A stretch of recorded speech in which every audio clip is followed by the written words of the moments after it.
No sé si se ve. Sí, sí, se ve perfecto. Se ven bien completas ahí. Dale, bueno. Bueno, en primer lugar, me presento. Mi nombre es Nicolás Gallo Basile, soy adscripto de la materia de Derecho Procesal Constitucional con el doctor Lorenzo Barón. Y bueno, ya hace un tiempo estamos trabajando, tanto como con Nati, con Fabi, con Patrick, que está presente y le agradezco, en todo lo que tiene que ver con esto que es el proceso de amparo de salud. Y bueno, en este caso estamos en la materia opcional justamente relativa a eso. Y me toca dar, o vamos a ver en esta clase en particular, los principios procesales del amparo de salud, ¿sí? La idea de esta clase o de la forma de brindar esta exposición, en mi caso, va a ser tratar de que vayamos viendo, digamos, en forma teórica los principios procesales propios o específicos, ¿no?, que trae la materia el amparo de salud, de una manera que no sea netamente teórica, ¿no?, sino que tratemos de ir viendo, tratemos de ir bajando de la realidad estos principios procesales. Los vamos a ver en principio con los conceptos teóricos, después vamos a ver la recepción normativa, digamos cuál es la fuente legal de cada uno de ellos, y después ya vamos a ir viendo fallos judiciales, es decir, casos concretos en los cuales la jurisprudencia, tanto de la Corte Suprema de Justicia de la Nación, fundamentalmente, como también de jurisprudencia provincial e incluso federal, va aplicando estos principios que le van dando fundamento, le van dando forma a esta materia específica que es el proceso de amparo de salud, ¿sí? Acá en esta filmina pongo mi mail y mi número porque vamos a ver muchos fallos. Por ahí alguno después, cuando termine la clase, quiere profundizar en alguno de ellos o quedó alguna duda. Bueno, quedo a disposición para lo que sea necesario, digamos, en ese sentido. Bueno, en principio, los principios que vamos a ver el día de hoy son 6 principios procesales específicos del amparo de salud.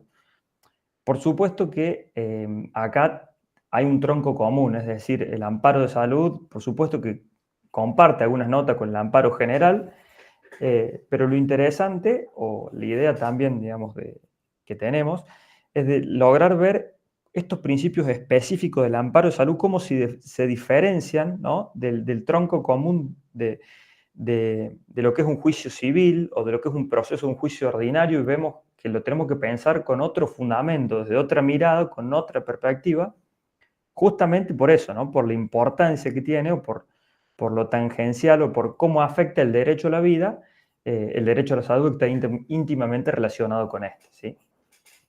¿Cuáles son los principios que vamos a ver hoy? Vamos a ver el principio de celeridad, el principio de efectividad, el principio de dirección judicial del proceso, un principio nuevo, específico de este proceso, que es el principio de valoración no patrimonial, ¿sí? Vamos a culminar con el principio de gratuidad en sus dos facetas, que son con relación a las costas judiciales y con relación a los gastos de juicio. Y el principio favor processum, por último, para terminar. Para comenzar, digamos, vamos a arrancar conceptualizando, digamos, el derecho a la salud, que imagino ya lo han visto en la primera clase. Espero que no sea una repetición y cualquier cosa ustedes me interrumpen y me dicen cómo estamos en este sentido. Pero bueno, obviamente lo tenemos claro que el derecho a la salud es un derecho humano y personalísimo que goza de raigambre constitucional y convencional, dice. De alguna manera, digamos, lo analizamos como parte de los derechos personalísimos derivados del derecho a la vida, y es un presupuesto previo y fundamental, ¿sí?, para la realización previa de los valores de vida y del proyecto personal de cada uno. Es interesante, debemos tener en cuenta que este derecho a la salud está íntimamente relacionado con la autonomía personal. ¿Por qué les digo esto? Porque es muy importante al momento de analizar, desde el lado que sea, ¿no? Si hay alguno de ustedes que tiene la idea o va a ser litigante, desde el punto de vista de su cliente, que va a llegar con un problema concreto, con un problema de salud, seguramente un problema grave, un problema urgente. Por otro lado, pueden también haber en esta clase muchas personas que les interese la labor judicial, o que quieran ser jueces, quieran ser funcionarios judiciales, o quieran analizar esto desde ese punto de vista, es decir, desde la persona que tiene que decidir, desde el tribunal. Y ¿por qué no habrá asesores, asesores civiles, asesores de menores, que estén defendiendo, por supuesto, los derechos de una persona menor de edad o de alguna persona con discapacidad o con alguna vulnerabilidad? ¿Y por qué no habrá en esta clase también asesores que sean asesores de las empresas de salud, de una empresa prepaga, de un hospital público? Es decir, estos principios, digamos, no están relacionados desde la perspectiva de que se lo mire, sino que son aplicables a todas las partes del proceso, tanto el tribunal como la parte actor y parte demandada, digamos. El derecho a la salud, en ese sentido, digamos, es mucho más que un derecho fundamental, está íntimamente relacionado con el derecho a la vida, ¿sí?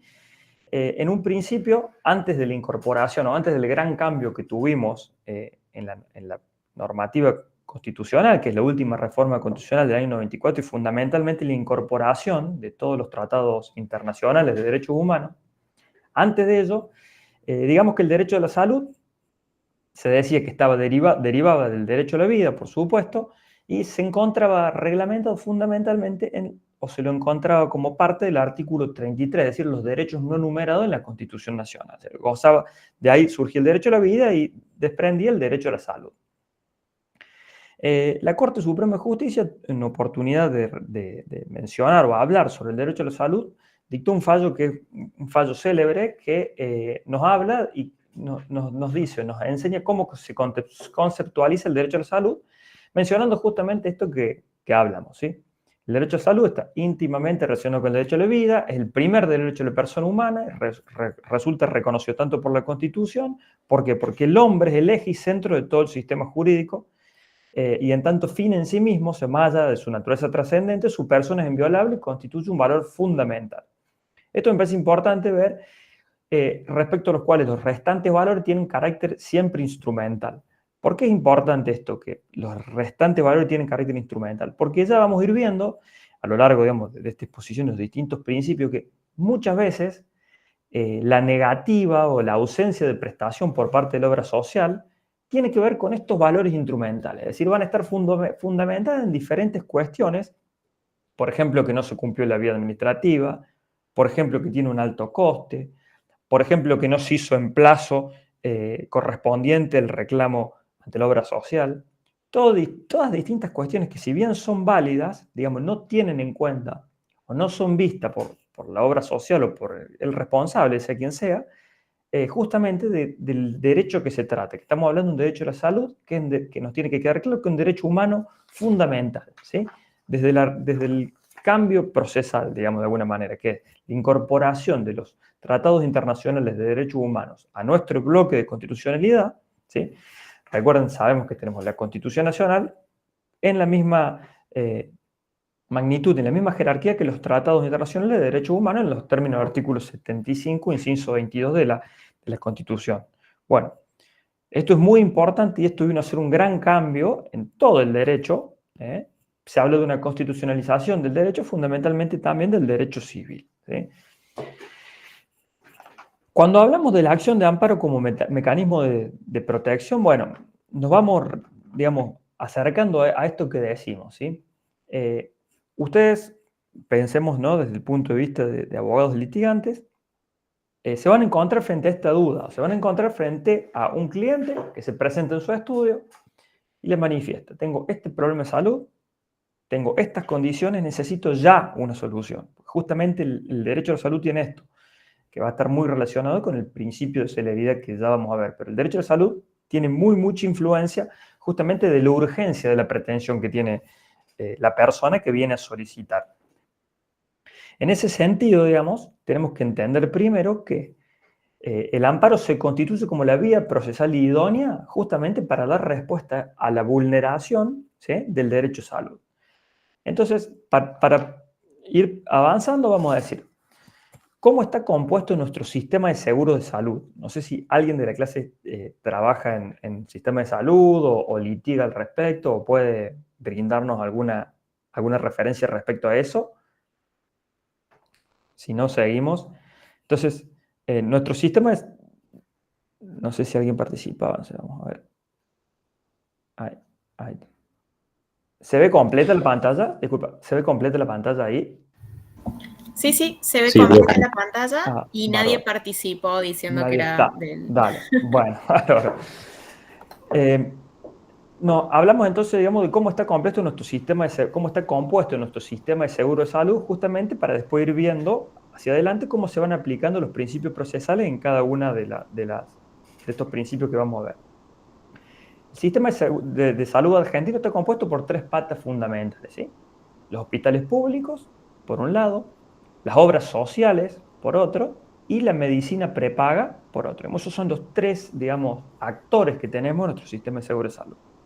Sin embargo, frente a todos ellos, aparece el Estado como garante, o sea, como lo vemos ahí en la flechita. ¿Por qué es importante esto? Porque muchas veces, o sea, de lo que se trata el amparo de salud es de el incumplimiento, del cumplimiento defectuoso o de la omisión, ¿sí? Por parte de justamente de alguna de estas 3 patas. Entonces llega el cliente a su estudio y ustedes tienen que dar una respuesta procesal. Sabemos que el amparo es una acción rápida, expedita y que se constituye en una vía idónea justamente para dar resultados.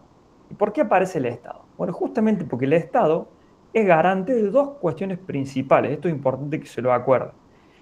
De los deberes prestacionales, por un lado, y del deber de cuidado y atención de todas las personas, ¿sí? Nuestro país, o nuestro Estado, el Estado argentino, al incorporarse a los tratados de derechos internacionales, por eso hablamos de un gran cambio, ¿no? Al incorporarse a los tratados, incorporarse un tratado, un instrumento internacional, tiene como carga el cumplimiento justamente de ese acuerdo. Estos acuerdos lo que traen fundamentalmente es la normativización del derecho a la salud. Entonces el Estado, por ser parte de distintos instrumentos internacionales, Convención Americana de Derechos Humanos, Pacto Internacional de Derecho Económico y Social, etcétera, que ya vamos a ir viendo, tiene aparejado la obligación de garantizar los deberes prestacionales y de garantizar el derecho a la salud, ¿sí? Entonces por eso vemos ahí en la filmina, aparece el amparo como una figura idónea para proteger este derecho. Y ustedes se preguntan, ¿de dónde surge el derecho? Bueno, de los instrumentos internacionales de derechos humanos. Si bien en la Constitución antes estaba, derivado del artículo 33 como un derecho no numerado, ahora ya lo tenemos escrito, digamos, de alguna manera más especificado en cada uno de estos instrumentos internacionales, ¿sí? Bueno, tengo que pasar desde acá. Vamos a pasar. Principios procesales en general, digamos. En esto no los quiero aburrir, pues seguramente ya lo han visto en teoría general del proceso y en los distintos procesales. Ahí tenemos 2 definiciones, si quieren la pueden ver, una es de Lino Palacio, otra es de Díaz Ricci. A mí me interesa la de Lino Palacio en el sentido de que, aunque muchos de los principios generales en general, digamos, son comunes en la legislación procesal moderna, algunos priman sobre otros y responden fundamentalmente a circunstancias históricas, políticas y sociales vigentes en una comunidad que se trate. ¿Por qué decimos esto? Porque justamente esta parte del derecho, que es el derecho público, el derecho constitucional y el derecho a la salud, que estamos analizando, está sufriendo en la actualidad muchísimas modificaciones, se está actualizando muchísimo. Y vemos entonces que responde también a estos principios procesales en general, es decir, responden a las circunstancias históricas, políticas y sociales, ¿sí? Hoy tenemos muy claro, con la incorporación de los tratados internacionales, de que el Estado es garante. Y ustedes me dirán, bueno, ¿qué tiene que ver que sea garante? Bueno, el día de mañana cuando ustedes estén frente a una demanda o tengan que preparar una demanda para su cliente, tienen que empezar a pensar justamente esta obligación del Estado como garante. ¿Por qué? Porque también pueden demandar al Estado, ¿sí? Eso se está viendo mucho en el ámbito procesal. Ya las demandas no van solamente contra la obra social, contra la empresa de medicina, sino cuando se dan ciertas condiciones, también se demanda al Estado. ¿Por qué al Estado? Fundamentalmente por este deber de garante, ¿sí? Entonces, aparece en esta relación procesal que de alguna manera el damnificado, por otro lado la obra social o alguno de los 3 patas del sistema de seguridad de salud, y agregamos también al Estado como garante, ¿sí? Tiene mucha repercusión procesal, ya la vamos a ir viendo con los sujetos, pero es para que ustedes lo tengan claro, ¿sí? Vamos a arrancar entonces con el primer principio procesal de que se trata, ¿sí? Que vamos a ver, que es el principio de celeridad. No sé si alguien de la clase tiene una idea o alguna noción básica o se le ocurre de qué se trata cuando hablamos del principio de celeridad o de qué creen que vamos a hablar.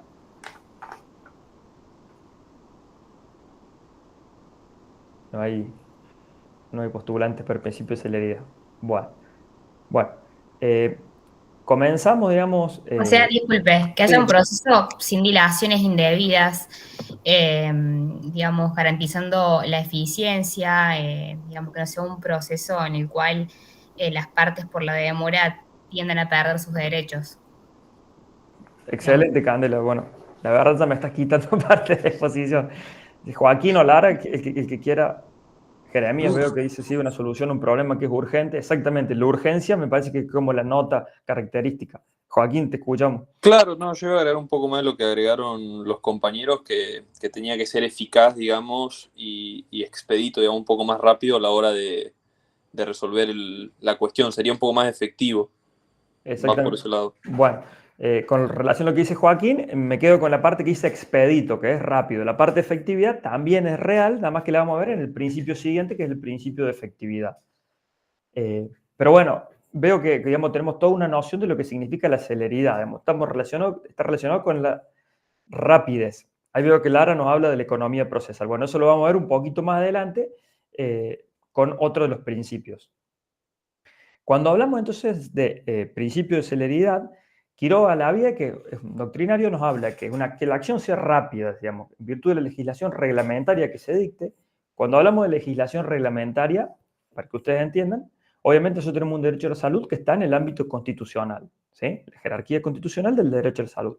Cuando hablamos de legislación reglamentaria, hablamos generalmente del código procesal y después de la normativa reglamentaria, digamos, inferior al código procesal, que va a ir dando, o nos va a ir dando los pasos, las especificaciones para que nosotros hagamos, para que lleguemos al objetivo de hacer real, digamos, de hacer efectivo este derecho, ¿sí?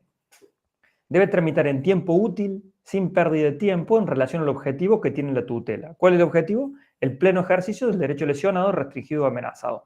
Nosotros estamos hablando puntualmente de el derecho a la salud. ¿Cómo este principio de celeridad, digamos, cómo llega o cómo aparece nuestro derecho? ¿Alguno recuerda el caso Cot? Así simplemente los hechos, si no se los cuento yo, pero no sé si se acuerdan del caso Cot, del fallo Cot, seguramente lo han visto en procesal constitucional.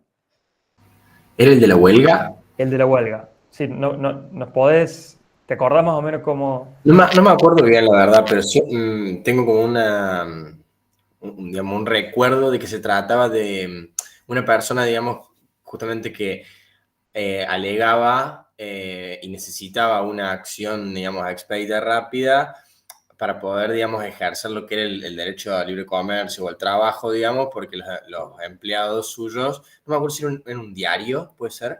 Una empresa textil, pero está muy bien lo que vos planteas, sí, viene por ahí. Sí.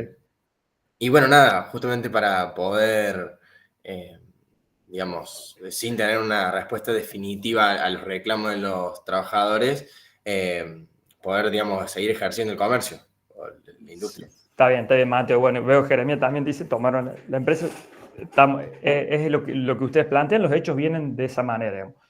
Yo, antes que vayamos al fallo COT, les quiero comentar, o sea, ¿por qué hablamos del fallo COT? Porque estamos viendo la evolución, cómo llega este principio de celeridad, que ya vimos lo que es en forma teórica y ya lo vamos a ver en los fallos, cómo llega a nuestra normativa, por qué hoy si tienen que presentar una demanda de salud me pueden nombrar la celeridad. O sea, tengan en cuenta, ustedes van a estar en su estudio, necesitan presentar una acción de amparo y quieren que sea urgente, que la prestación, por ejemplo, la prótesis de su cliente se brinde urgente. Bueno, van a ir a buscar a la caja de herramientas jurídicas, digamos, que tengan ustedes. Bueno, justamente estos son los principios. Herramientas jurídicas que surgen del ordenamiento, que ustedes entendiéndola, esperemos que con esta clase se lleven una idea, la utilicen justamente para dar una respuesta a su cliente, para resolver en caso de que sean jueces, para asesorar en caso de que estén del lado, digamos, de la obra social, ¿no?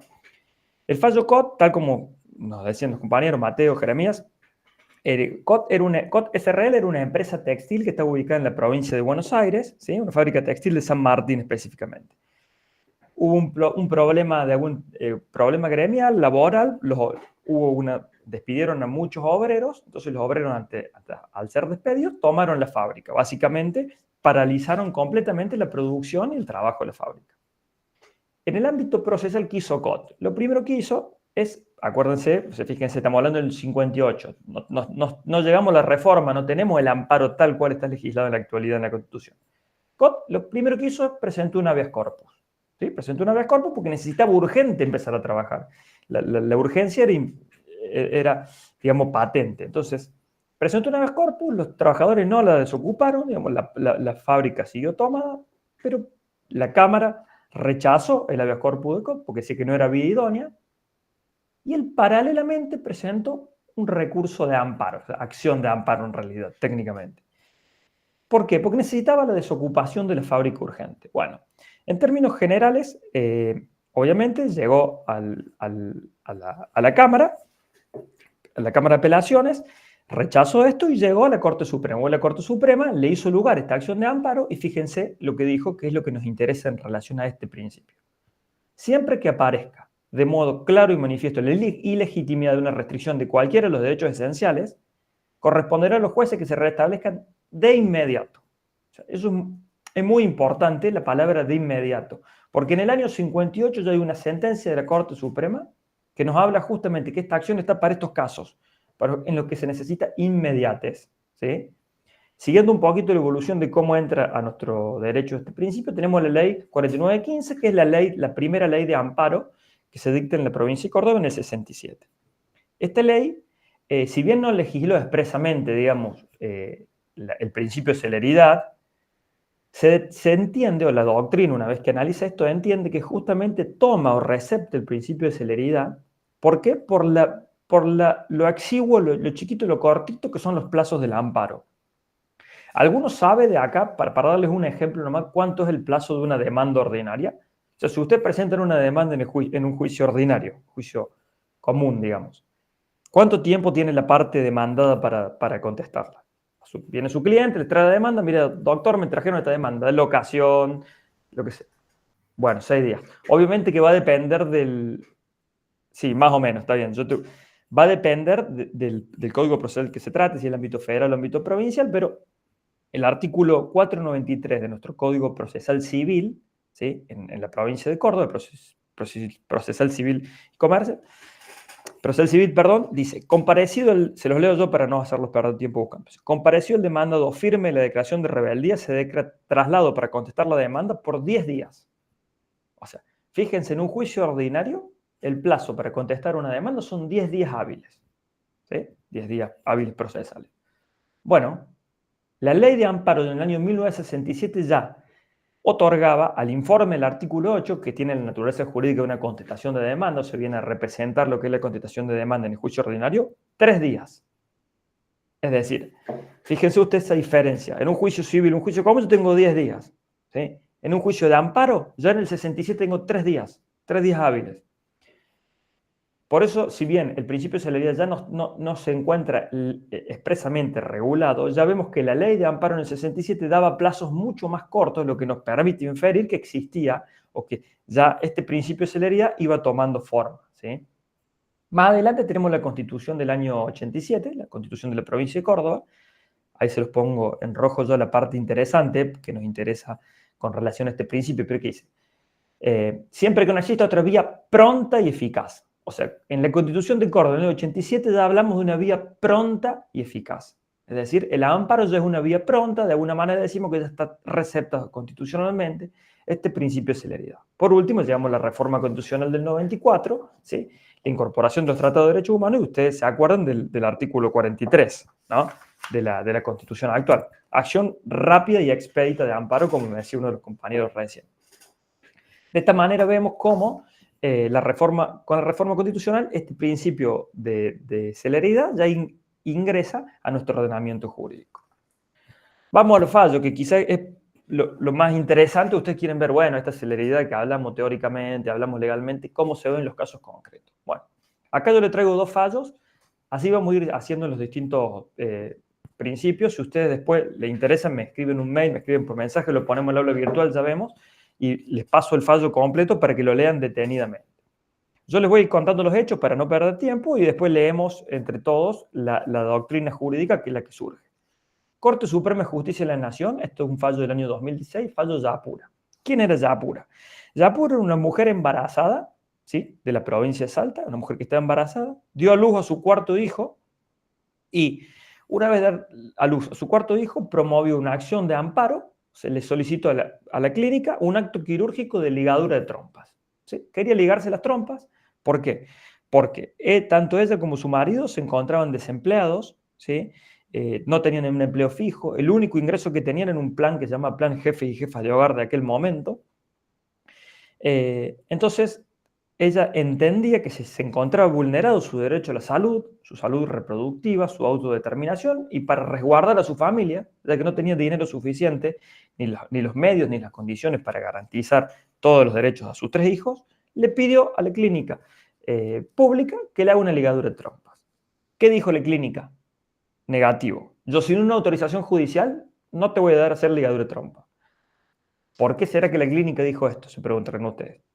Bueno, porque obviamente la ligadura de trompa es un acto médico que es de alguna manera definitivo, ¿no? No se puede volver atrás. Entonces, la clínica le negó la ligadura de trompas a Yapura. ¿Qué hizo Yapura? Llegó a su estudio, un abogado quiso presentar una acción de amparo, se lo negaron. Llegó hasta la Corte Suprema de Salta, Yapura. ¿Qué dijo la Corte Suprema? Que si bien Yapura tenía derecho por su derecho a la salud, ella había presentado las pruebas justamente de que no tenía dinero, de que no podía hacer cargo con la crianza de sus hijos, de que su único ingreso era el plan de jefes de hogar. Presentó la documentación de esto que había dicho en la demanda tarde. ¿Sí? La presentó después de que ya había demanda de primera instancia. Entonces la Corte dijo, la prueba está presentada con posterior al fallo de primera instancia. ¿Qué hizo Yapura? Presentó un recurso extraordinario y llegó, mediante una acción de amparo de salud, a la Corte Suprema de Justicia de la Nación. ¿Qué dijo la Corte? Justamente esto que vemos. No sé si alguien lo quiere leer. ¿Alguien lo quiere leer? ¿Tiene ganas de leerlo? Yo leo, no tengo drama. Dale, buenísimo.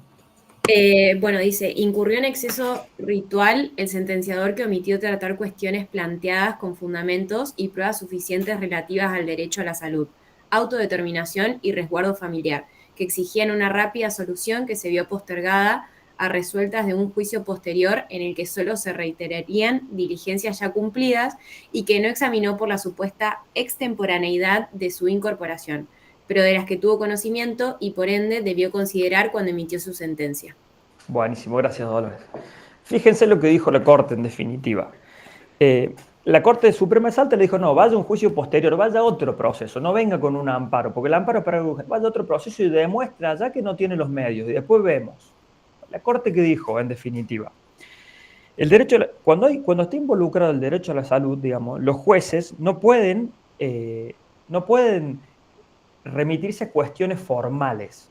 Y en este caso, fíjense que fue mucho más allá, porque si bien la prueba fue presentada fuera de término, si bien la prueba fue presentada después de la primera instancia, la Corte dijo que esa omisión implicaría un injustificado rigor formal, es decir, negarle el derecho a que se haga la ligadura de trompas sería un exceso ritual de alguna manera, digamos, sería solicitar una condición que no va de la mano con el derecho que está en juego, digamos que es el derecho a la salud.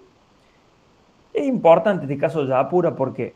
Porque después de este fallo, 2 meses después surgió una ley en el Congreso, esto lo vamos a ver después en los tratamientos experimentales, más adelante son las últimas clases, pero después de este fallo de Yapura, a los 2 meses el Congreso sacó la ley 26130, es decir, aprobó la ley 26130, que es la ley régimen de intervención de contracepción quirúrgica. Es decir, cualquier mayor de 18 años tiene hoy por hoy derecho a la ligadura de trompas en el sistema de salud.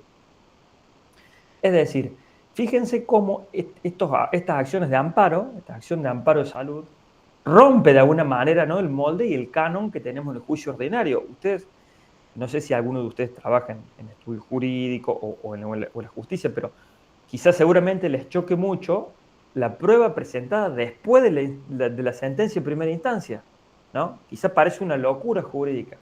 Pero bueno, en este caso concreto, hay que tener en cuenta que lo que nosotros discutimos es derecho a la salud. Derecho a la salud está relacionado con el derecho a la vida y por eso hay que empezar a mirarlo, no de una óptica netamente civil, sino de una óptica de derecho público. Y todos estos principios que estamos viendo, digamos, nos sirven y le van a servir a ustedes justamente para dar soluciones legales cuando tengan clientes, cuando se enfrenten a un desafío jurídico que no entra dentro del molde o que de alguna manera vemos alguna omisión o incumplimiento por parte del deber social y necesitamos resolverlo, ¿sí? El otro fallo que traje es un fallo, es un particular que va a solicitarle a una empresa privada, en este caso MED, un amparo de salud. ¿Qué pasó? Básicamente era les cuento los hechos. Era una persona que sufría, o sea, necesitaba de forma urgente hacerse una colicectomía laparoscópica. ¿Qué es eso? Es una cirugía que extirpa parte del intestino grueso, ¿sí? Con todas incisiones en el abdomen. Se imaginarán el estado de salud de esta persona cuando solicitó a su obra social, que ahí la vemos, la empresa de medicina prepaga, que realice o le haga esta cirugía. ¿Qué dijo la empresa? No. Eso va más allá de nuestra obligación con usted. No quería hacer la cirugía. Obviamente, consultó a un abogado y el abogado dice, vamos a por una acción de amparo.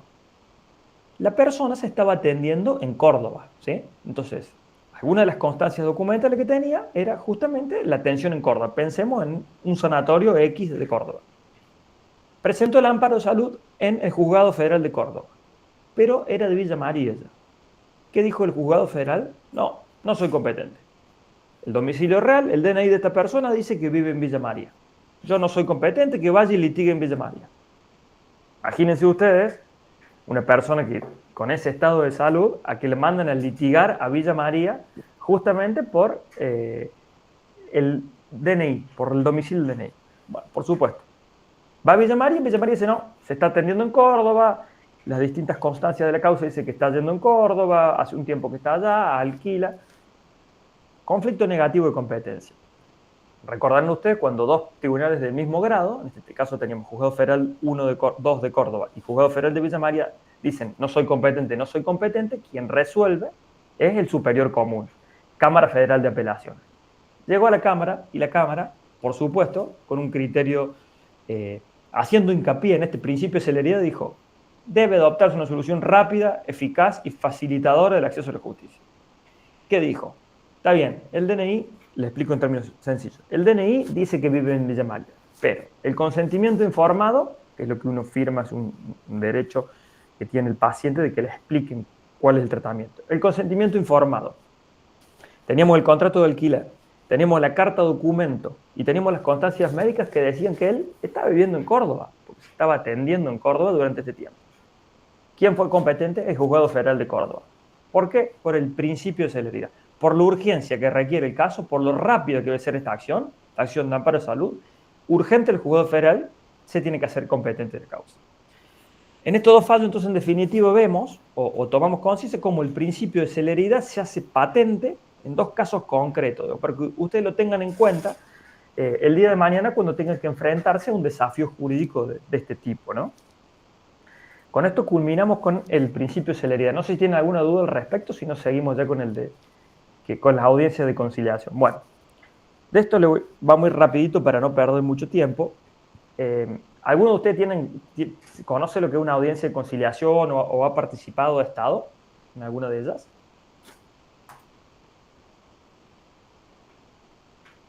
De laboral, sí. Bueno, Jeremías nos dice que de laboral, no de civil, está bien. Bueno, en el foro laboral tenemos audiencia de conciliación, exactamente. Bueno, en términos generales, o sea, dentro de lo que es la acción de amparo de salud, la audiencia de conciliación está íntimamente relacionada también con este principio de celeridad, para que ustedes lo tengan en cuenta, para que vayan armando esta cajita de herramientas, de instrumentos jurídicos. ¿Qué pasa? Tenemos de alguna manera, dos normativos diferentes. El artículo 58 del Código Procesal Civil de Córdoba nos habla de la famosa audiencia del artículo 58. Es una audiencia de oficio. En cualquier estado de la causa, los tribunales podrán decretar audiencia para aclarar puntos dudosos o procurar avenimientos o transacciones, ¿sí? Es una facultad que tiene el tribunal, que tiene el juez, pero fíjense que la palabra dice podrá. Entonces, si nosotros lo analizamos de esta manera, es facultativo del juez. Ahora fíjense el ámbito federal, ¿sí? El artículo 36 del Código Procesal Civil de la Nación, ya lo van a ver en competencia, pero las obras sociales, cuando ustedes litigan frente a una obra social provincial, van a ir en la provincia, como por ejemplo el caso de APROS, y cuando ustedes litigan una obra social en el ámbito federal, otra obra social, digamos, generalmente van a ir en el fuero federal. Por eso nombramos en esto con los dos fueros. Fíjense que dice el artículo 36. En el 2001 fue reformado, dice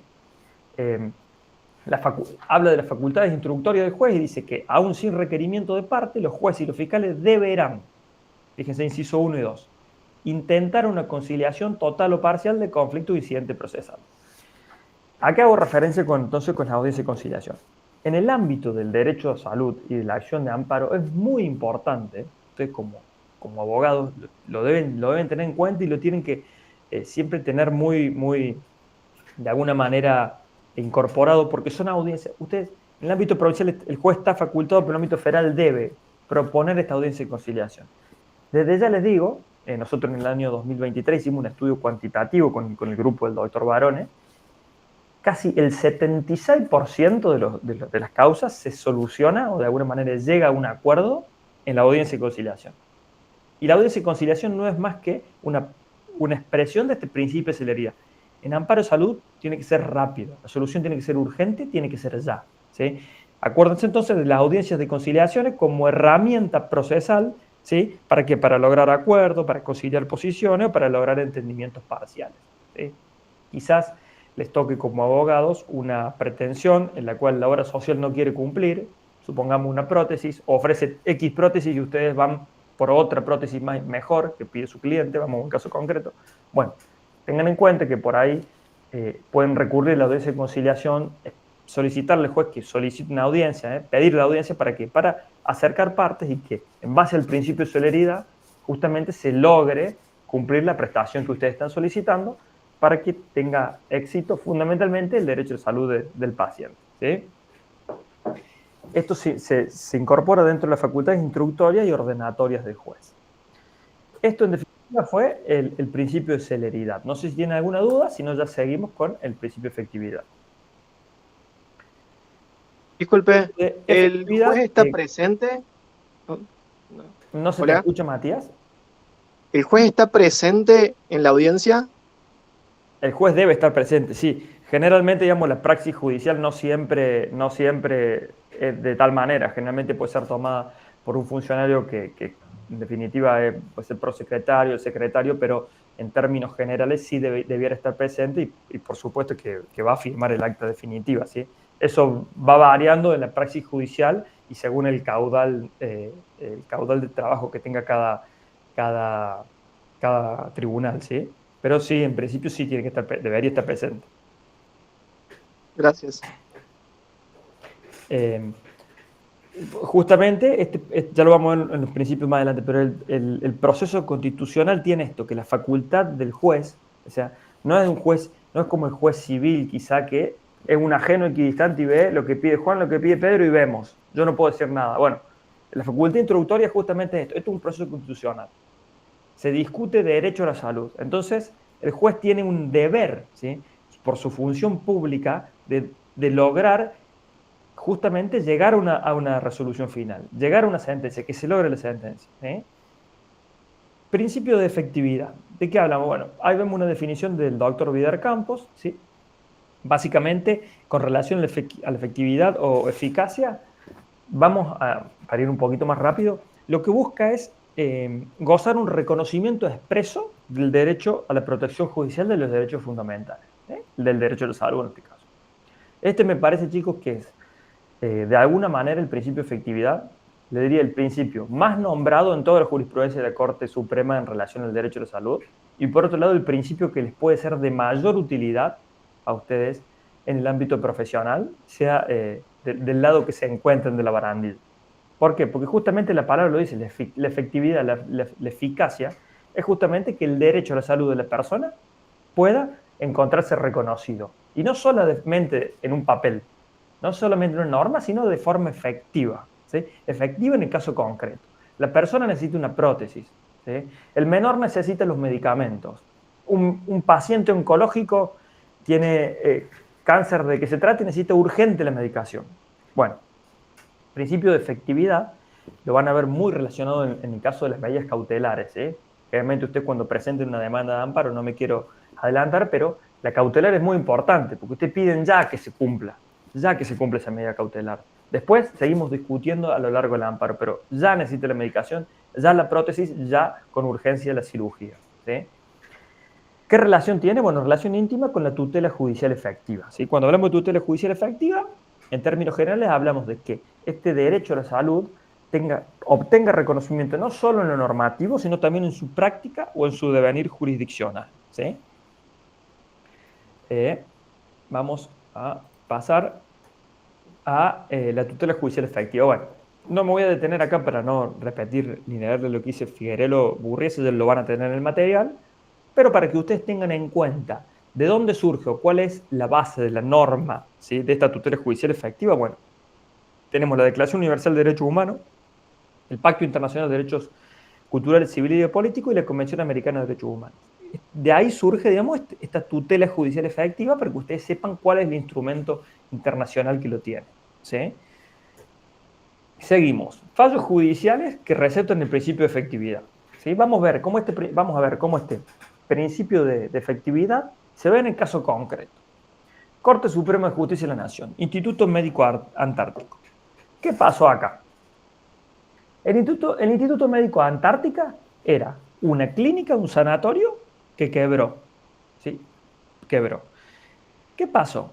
En ese sanatorio había nacido una persona, ¿sí?, que al nacer nació por una mala praxis con cuadriplegia irreversible, ¿sí? Nació en el Instituto Médico Antártico, nació cuadripléjico por una mala práctica del médico. Imagínense o focalicen en ese caso, ¿sí? Esos son los hechos.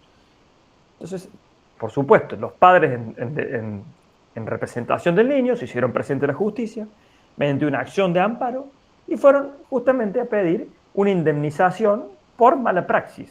Imagínense un niño que queda cuadripléjico de por vida, ¿sí? Tengan en cuenta que este tipo de casos son los que van a tener que enfrentar ustedes en la vida profesional.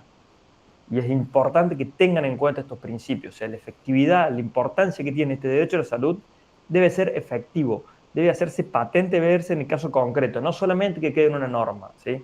No solo las formas procesales. Bueno, ¿qué pasó entonces en el Instituto Antártica? Quebró. Entonces tenemos un niño, los padres fueron a juicio, lograron que se conceda la indemnización y la empresa quebró. El sanatorio quebró. ¿Qué pasó?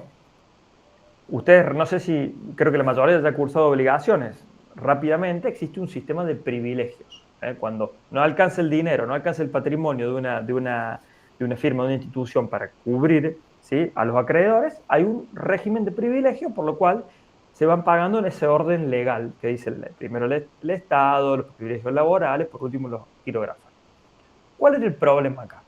Que había una ley nacional 24.522 que decía que ese era el orden de los privilegios. Y en la norma no está previsto que haya una indemnización por una persona con mala praxis. Se realiza la acción de amparo. En primera instancia el juez que dice sí, la verdad que sí, este menor sufrió este problema, merece una indemnización, tiene la indemnización antes que los restantes privilegios. El Instituto Médico, no, nosotros quebramos, solamente vamos a hacernos cargo de los privilegios conforme dice la norma. Revocó el fallo. En términos generales, llegó a la Corte Suprema. ¿Qué dijo la Corte? Bueno, la Corte, por mayoría, declaró la inconstitucionalidad del régimen de privilegio y verificó, es decir, le dio, de alguna manera, a favor de la recurrente, un crédito con privilegio especial prioritario sobre cualquier otro privilegio. ¿Sí? Así termina este fallo, también se lo voy a pasar si me lo piden el que lo quiera.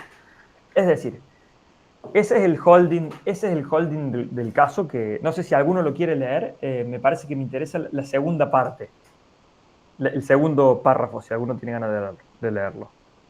Es la consideración. Sí, lo leo, no tengo problema.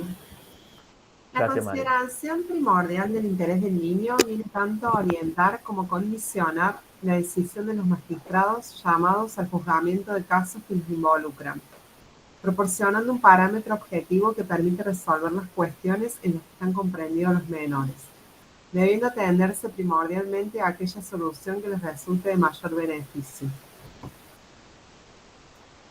Perfecto, gracias. Lo escucho muy despacito, no sé, quizás sea problema mío. Justamente cuando hablamos entonces de este fallo judicial, la Corte lo que dijo es, fíjense, para que ustedes tengan en cuenta la importancia de este derecho y el carácter que tiene. Hay una ley del Congreso que habla de los privilegios concursales. Perfecto. Frente a esta ley tenemos la acción de amparo de salud. Y en amparo de salud, ¿qué tenemos? Derecho a la salud. ¿Y de dónde surge el derecho a la salud? De la Constitución Nacional y los instrumentos internacionales. ¿Cuál es el conflicto? Derecho a la salud, ley de privilegios, digamos. Privilegios concursales. ¿Qué definió la Corte Suprema? Por supuesto, para el caso concreto. Inconstitucionalidad de esta ley, justamente por la jerarquía que tiene el derecho a la salud. ¿Sí? De alguna manera ustedes están viendo la importancia que tiene el derecho a la salud, que se declaró la inconstitucional en el caso concreto de una norma particular, el régimen de privilegios concursales. Seguimos con el Hospital Británico contra el Estado Nacional. ¿Sí? Voy a ir un poquito más rápido también para que lleguemos a todos los principios, pero en definitiva, ¿qué es lo que pasó acá?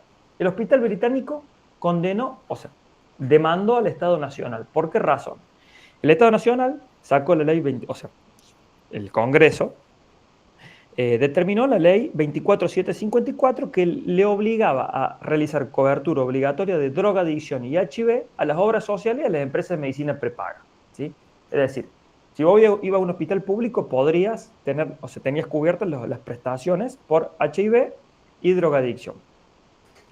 Si ibas a una obra social, también la tenías. Pero si ibas a la empresa de medicina prepaga, que son las prepagas, son las que cada persona voluntariamente paga de su bolsillo, justamente nos encontramos en un momento en que esto es un tema recurrente, ¿no? La discusión sobre los valores, las cuotas. Entonces, esta ley le obligaba a las prepagas, esta ley le obligaba a las prepagas a cubrir tratamiento de drogadicción y HIV. ¿Qué decían las prepagas en términos generales para que no nos vayan? Decía, la obra social, para que ustedes entiendan, la obra social es una obra social por parte del Estado, por ejemplo, la APROS, ¿sí? Es del Estado, goza, o sea, recibe el dinero público, recibe dinero del Estado y a su vez tiene una clientela cautiva. ¿Qué significa cautiva? Que vos, como por ejemplo cualquiera de ustedes que sea empleado estatal, van a gozar de APROS sin que ustedes puedan decir, no, yo elijo otra obra social. Si quieren, pueden pagar una empresa de medicina prepaga, pero APROS siempre la van a tener obligatoriamente, descontándola de su recibo de sueldo, ¿sí? Para que se entienda rápido. Bueno, las empresas de medicina prepaga no gozan de esto. O sea, la empresa de medicina prepaga necesita ir al mercado y lograr captar el cliente. Entonces ellos decían que había lesión. La empresa de medicina a la igualdad y a libertad contractual. ¿Por qué? Porque en definitiva la obra social tenía estos beneficios y la empresa de medicina prepaga no los tenía. ¿Qué dijo la Corte? Fíjense en el segundo párrafo. No sé si podés leer, María, o alguien tiene ganas de leer el segundo párrafo. Yo lo leo, no hay problema. Si bien en principio la actividad que asumen las entidades de medicina prepaga presentan rasgos mercantiles, en tanto ellas tienden a proteger las garantías a la vida, salud, seguridad e integridad de las personas, adquieren un cúmulo de compromisos que exceden o trascienden el mero plano negocial. Perfecto, María. Bueno, muchísimas gracias. Justamente esto que veníamos hablando. Fíjense, recién vimos la ley de privilegio concursal de ámbito comercial. Bueno, ¿qué dice acá la Corte Suprema en este caso? Bueno, fundamentalmente que el derecho a la salud supera cualquier rasgo mercantil, ¿sí? Tiende a proteger la vida, la salud, la seguridad y la integridad de las personas. Por lo tanto, quizás de alguna manera, estas pretensiones, estos fundamentos que en otro ámbito, en un juicio ordinario, pueden ser tenidos en cuenta, en el ámbito del derecho a la salud, no. En el ámbito de la salud priva siempre la jerarquía del derecho a la salud. En definitiva, ¿qué hizo el Estado? ¿Qué hizo la Corte Suprema? Dio vuelta a la sentencia de Cámara y le dio la razón al Estado Nacional en cuanto a la ley quedó vigente, digamos. No fue declarado inconstitucional. Esto en cuanto al principio de efectividad. No sé si quedó alguna duda al respecto, si no vamos ya directamente al principio de dirección judicial del proceso, que está relacionado con algo de lo que hablamos al principio. Uno de los chicos me mencionaba la facultad del juez. ¿De qué hablamos cuando hablamos del principio de dirección judicial del proceso? Esa definición que usted tiene ahí, la definición que da el doctor Lorenzo Barón en su libro Principios Procesales del Amparo, que desde ya si no lo tienen y les interesa la cuestión, se los recomiendo porque están justamente desarrollados, pero todos los principios procesales, no solo del amparo de salud, sino del amparo en general, ¿sí? Dirección judicial del proceso. ¿A qué hace alusión? Es un principio específico, digamos, que consiste en la posibilidad que tiene el juez, ¿sí?, de delegar el poder deber que tiene de alguna manera de controlar razonablemente la actividad de las partes. ¿Sí? En tanto, función pública que ejerce, función judicial que ejerce el juez, tiene el poder deber de controlar a las partes. Es decir, no es que descarta la actividad de las partes, no es que dice yo soy juez, haga ya, cumpla, sino que tiene un poder deber de dirigir el proceso, ¿sí? Tiene un poder deber de culminar con una resolución. Ustedes, las personas que estén en el ámbito judicial o las personas que litiguen o todo lo que vayan viendo en los distintos procesos, conocen o ya conocen la lentitud o la morosidad que tiene la justicia, ¿no? Lo que tarda un juicio, cómo existen chicanas procesales, el famoso cajoneo, que lo demoro, que lo voy parando, bueno. Este principio de dirección judicial del proceso tiende fundamentalmente a, no enfrentar, pero de alguna manera a lograr, digamos, disminuir esta chicana procesal, digamos, de alguna manera, ¿sí? Que es la forma en que se va ralentizando el proceso judicial, ¿sí? El principio de dirección judicial no tiene, de alguna manera, no es que tenemos una norma en la ley de amparo que diga existe este principio, pero se puede inferir de todo el articulado, ¿sí? No está normativamente previsto, pero existe sí en el derecho comparado. El Código Procesal Penal, Procesal Constitucional de Perú y el Código Procesal Constitucional de Tucumán tienen un artículo específico, vemos el de Tucumán, que dice: una vez requerida la intervención judicial, el tribunal actúa de oficio y con la mayor celeridad sin que pueda invocarse la inercia de las partes para retardar el proceso. ¿Qué significa en definitiva, para que les quede claro? Es llevar adelante las etapas procesales en el plazo fijado por las normas. Es decir, algunos ejemplos que le voy a dar. Que existe un plazo para analizar la admisibilidad de la demanda, que se fijen días y horas hábiles, ¿sí? Que los plazos sean improrrogables, que no se puede prorrogar el plazo, ¿sí? Que los plazos sean perentorios, una vez que se venza sigue la etapa procesal continuante, que las notificaciones sean al día siguiente de recibir la resolución, no interrumpir, digamos, de ninguna manera la tramitación del proceso por ningún incidente o ninguna actuación que haga que se demore este proceso, y con la demora del proceso fundamentalmente se vea vulnerado el derecho de su cliente, el derecho del paciente, el derecho de la persona que necesite que se haga efectivo el derecho a la salud, ¿sí? Fallo judicial de la Corte con relación al principio de dirección judicial. ¿Qué pasaba en este caso? Este es un caso de una persona mayor de edad de 74 años, Mosqueda Sergio, que solicitaba cobertura médica kinesiológica para tratar una enfermedad que era una hemiplegia derecha con una secuela de ACV. La hemiplegia le trajo aparejada una ACV. ¿Qué pasó? La ley de amparo, la ley 16986, la ley federal de amparo, en su artículo 2 nos habla de el rechazo in limine. Es decir, cuando el amparo, cuando la demanda esté tan mal presentado, no goce con los requisitos, se puede rechazar in limine. En aquel momento, ¿qué hizo el juzgado cuando Mosqueda presentó la rechazo? Mosqueda presentó su demanda, su acción de amparo, solicitando la cobertura médica kinesiológica. El tribunal vio que habían pasado el plazo de 15 días. Porque la ley dice, cuando la demanda no hubiera sido presentada dentro de los 15 días hábiles, a partir de que el acto fue ejecutado o debió producirse, se rechaza in limine, ¿sí? Imagínense ustedes, chicos, un hombre de 74 años que solicitaba esto, si iba a tener conciencia o de qué manera podía llegar a cumplir este plazo de 15 días hábiles. Con todo lo que atañe a presentar una demanda judicial. Entonces presentó la demanda, el juzgado le dijo que no. Acción de amparo, llegó a la Corte Suprema. ¿Qué dijo la Corte Suprema? No sé si nos podés leer, ¿tenés ganas, María, de leernos? Todo el... En la segunda parte, desde atañe. Ah, bien. Atañe a los jueces buscar soluciones que se avengan con la urgencia que conllevan las pretensiones que tienen que ver con el derecho a la salud, para lo cual deben encauzar los trámites por vías expeditivas y evitar que el rigor de las formas pueda conducir a la frustración de derechos que cuentan con tutela de orden constitucional, lo cual se produciría si el reclamo del actor tuviese que aguardar el inicio de un nuevo proceso. Gracias, María. Justamente, ven, digamos, este en definitiva es el holding o lo más importante que les tiene que quedar del caso. Debe ser una vía expeditiva y evita, se limitan, o a Matías me pregunta si se limitan o se permiten las excepciones. Sí, digamos, yo no quiero profundizar en eso, pues ya lo van a ver en las distintas clases, pero sí, van a ver todo lo que es el proceso de amparo y la acción, justamente este proceso de amparo tiene plazos mucho menores. Al momento de, por ejemplo, de presentar la demanda, va toda la prueba, hay una limitación de prueba, por ejemplo, no podés, vos en un juicio ordinario, si querés, propones 25 testigos. El juicio de amparo tiene como máximo 5 testigos, ¿sí? Todo lo que tiene que ver con la prueba, todo lo que tiene que ver con las excepciones, todo lo que tiene que ver con los plazos, va a ser mucho más corto, mucho más exiguo, justamente para lograr que se patenticen estos principios que estamos viendo, ¿sí? La celeridad, la efectividad. Nosotros hablamos de la dirección judicial del proceso. El juez va a tener muchas más facultades, ¿sí?, que lo que tiene un juez civil. Ahí veo una pregunta de Mabel, después la respondemos. De lo que tiene un juez civil convencional, ¿sí?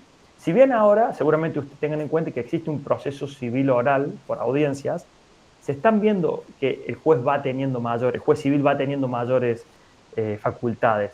Pero tengan en cuenta que esta ley de amparo, recuerden de qué año es, ¿sí? Entonces, en aquel momento era realmente una novedad y permitía ver justamente este proceso constitucional de una manera muy diferenciada a un proceso ordinario común. Incluso hasta en la actualidad lo es, ¿sí? Paolo nos habla, claro, sí, Paolo, yo no voy a hablar de eso exactamente. Paolo, no sé si querés nombrarlo oralmente, lo que mencionaste, querés contarlo y yo después lo explico, ni más. Que básicamente el plazo de 15 días se podría flexibilizar en virtud de que ese acto ilegal, como puede ser la negación de una prestación, se mantiene, los efectos de ese acto se mantienen en el tiempo hasta tanto no se le dé efectiva cumplimiento. Perfecto, Pablo, es muy claro lo que dice. Bueno, ya lo van a ver en otra clase, por eso no quiero profundizar, pero claro, la ley federal de amparo nos habla en su artículo 2, inciso E, justamente la posibilidad de rechazar in limine sin verlo. O sea, la demanda acá está, no, afuera, no cumple el requisito, ¿sí? Vaya, otro amparo. Claro, con el avance de la jurisprudencia, justamente, había situaciones de neta injusticia, como la que estamos viendo, este hombrecito de 74 años que necesitaba urgente la cobertura médica y se lo negaba la obra social, no tenía forma de acceder a la justicia, ¿sí? Con el avance del tiempo, la jurisprudencia, con el avance de jurisprudencia y los distintos casos se fue haciendo mucho más restrictivo este criterio y hoy por hoy es, digamos, de excepción. Poder rechazar in limine un amparo es excepcionalísimo, ¿sí? Debe haber una evidente inadmisibilidad. O sea, tiene que ser tan patente la inadmisibilidad que directamente ni siquiera lo leemos, digamos, la demanda. Está tan mal que ni le leemos. Pero es interesante lo que dice Paolo y ya lo van a ver en otras clases, por eso no me detengo. Pero es una realidad, digamos, que la jurisprudencia fue entendiendo que este plazo de 15 días no son 15 días desde que se produce el acto, sino que en los casos de derecho a la salud, cuando la salud está afectada, esta ilegalidad es continuada, ¿sí? Se mantiene en el tiempo, en definitiva, hasta que el paciente realiza la acción o presenta su acción, ¿sí? Entonces siempre estamos dentro de este plazo. Para que lo entiendan rápidamente, ya lo vamos a ver después más adelante en otra clase. Seguimos entonces con otro principio de valoración no patrimonial, ¿sí? Bueno, yo creo que un poco de esto lo fuimos viendo con la especificidad que va teniendo el amparo en los distintos procesos. ¿Qué es el principio de valoración no patrimonial? ¿Sí? Básicamente es tener en cuenta el derecho humano de la salud y fundamentalmente dejar de lado una interpretación meramente patrimonial, ¿sí? Profundizar la operatividad del derecho en su aspecto efectivo y dar una respuesta eficaz a la persona que goza de este derecho que lo tiene menoscabado. Y ustedes me dirán, ¿qué tiene que ver? Bueno, desde ya les digo, seguramente, no sé si alguno de ustedes está en el ámbito del derecho a la salud, pero van a ver que muchas veces el fundamento de la denegación de la obra social, la denegatoria de la empresa de medicina prepaga, está relacionada justamente ¿por qué? Porque es caro, porque vale más, porque es un tratamiento costoso. Entonces la obra social dice, no, no me quiero ir más allá, también otra cosa, pero hay una cuestión, el PMO es el Programa Médico Obligatorio, ¿sí? Es una resolución administrativa que surge del Ministerio de Salud todos los años y va actualizando todas las prestaciones a que están obligadas todo este sistema de seguro de salud.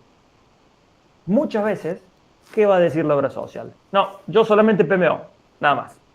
No, bueno, pero mira, esta es una prótesis que mi médico tratante me dice que me va a hacer mucho mejor, que va a mejorar mi estado de salud. No, ¿está en el PMO? No, no, bueno, pero un caso puntual no, no te lo doy. Para que lo entiendan simple, ¿sí? Generalmente ya van a ver que el PMO es un piso prestacional, es el mínimo que debe garantizar, pero hacia arriba puede dar todo, ¿sí? Porque justamente por este derecho a la salud. Uno de los fundamentos más comunes, entonces, lo van a ver mucho en la medicación oncológica, lo van a ver mucho en lo que son,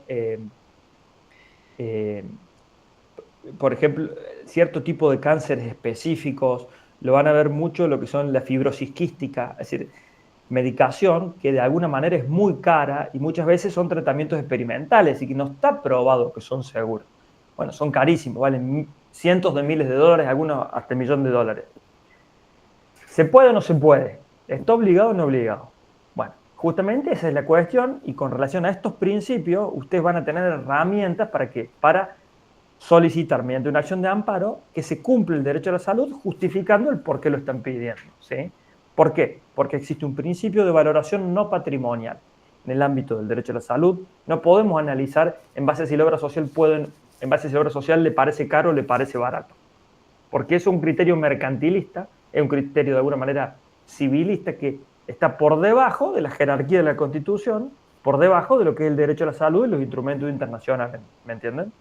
Fíjense que está derivado de la vigencia de los tratados internacionales. Recepción normativa del principio de valoración no patrimonial. Bueno, simplemente para que lo anoten, lo tienen en el material, no lo vamos a leer. Pero el Pacto Internacional de Derechos Económicos, Sociales y Culturales, en su artículo 2, inciso 1, dispone el derecho de toda persona al disfrute más alto del nivel posible de salud física y mental. ¿Por qué es tan importante este fallo? Porque cuando ustedes tengan un cliente y tengan que darle respuesta, por ejemplo, que quiere una prótesis A y no la prótesis B que le da su obra social. Bueno, la acción de amparo debe estar justificada y debe tener un fundamento. Entonces ustedes van a tener que probar justamente eso. Van a poder mencionar este derecho. O sea, toda persona tiene derecho al disfrute más alto del nivel posible de salud física y mental. No se olviden de esto el día de mañana cuando estén litigando, porque ¿qué significa esto? Que hay un derecho que los instrumentos internacionales de los que son parte del Estado argentino y de los cuales el Estado argentino es garante, le dan a los ciudadanos de nuestro país. ¿Qué dice? El disfrute más alto del nivel posible de salud física y mental. Ustedes cuando formalicen esa acción de amparo, tienen que probar justamente esto, ¿sí? Con certificados médicos, con médicos tratantes que expliquen, con pericias, con los distintos medios de prueba que nos da el ordenamiento, probar eso, que con la prestación que ustedes están pidiendo, van a lograr que su cliente, que este ciudadano argentino, ¿sí?, goce de un nivel más alto que el actual de salud física y de salud mental, ¿sí? Por eso es tan importante y solamente les menciono la observación número 14, que en lo que es derecho a la salud es, digamos, como la Biblia, porque va nombrando el Comité de Derechos Económicos y Sociales, analiza el cumplimiento de este pacto, del cual Argentina es parte. Bueno, va dando toda una serie de derechos de que gozan, y ahí van a tener los derechos bien expresos, accesibilidad económica. Por ejemplo, que los bienes y servicios de salud deben estar al alcance de todos, ¿sí? ¿Qué significa eso? Ustedes quizás tengan un cliente que no tenga dinero. Ustedes quizás que tengan un cliente que sea discapacitado y a su vez no tenga un sueldo alto. Bueno, justamente con estas herramientas legales van a poder demostrar, van a poder fundamentar su acción de amparo. Fallos judiciales que receptan este principio, bueno, vamos a un fallo. Siempre van a haber disidencias de Lorenzetti. ¿Por qué? Porque el doctor Lorenzetti, miembro actual de la Corte Suprema de Justicia, siempre fue muy proclive en la actualización y en el avance de este derecho a la salud, ¿sí? ¿Qué pasó en este caso? En términos rápidos, vamos a los hechos. Pérez Nealón era un menor, ¿sí? Era un menor que era afiliado y solicitaba medicación psiquiátrica, 120 pañales descartables por mes y una silla de rueda con arnés con apoyapiés y sostén encefálico, ¿sí? Tenía un problema de salud muy grave y necesitaba, como afiliado de la obra social, de esa obra social, que es Centro de Educación Médica e Investigaciones Médicas, CEMIC se llama, solicitaba estas prestaciones. La CAP en primera instancia se la denegaron, en segunda instancia se la denegaron, llegaron a la Corte Suprema de Justicia. ¿Qué dijo la Corte Suprema de Justicia? La obra social decía, las prestaciones que yo tengo que cumplir son solamente del programa médico obligatorio. Lo vamos a nombrar mucho en este curso, que es el PMO. Yo solamente tengo que cumplir el PMO, no otra cosa. Bueno, ¿qué le dijo la Corte? Usted tiene, por la ley 24.754, prestaciones obligatorias que debe cumplir y de ninguna manera podemos frustrar el derecho a la salud simplemente porque cuesta más cumplir con estas prestaciones que surgen del caso concreto de esta persona. Fíjense la parte que dice abajo. Si bien la lógica económica del contrato admite que un incumplidor sea excluido del mercado, ello encuentra una barrera cuando se trata de personas y sus derechos fundamentales. Claro, los padres de este menor se habían atrasado con las cuotas de la obra social. ¿Sí? Después en el fallo lo pueden ver más completo. No lograron 2 meses pagar la obra social. El menor sufre este problema, una enfermedad gravísima, se ponen al día y solicitan. No, fue incumplidor. Eso, si usted lo ven desde el punto de vista civilista o desde el punto de vista de los mercantilistas, digamos, y es una respuesta posible, ¿no? Si yo incumplo, no tiene obligación la otra parte. Bueno, derecho a la salud, proceso de amparo, derechos fundamentales, discapacidad, todo este régimen, toda esta interseccionalidad logra que en la Corte Suprema diga no. Primera instancia y Cámara no te lo dieron, pero no. Esto es distinto, acá hay derechos fundamentales en juego, hay que otorgar la prestación. ¿Sí?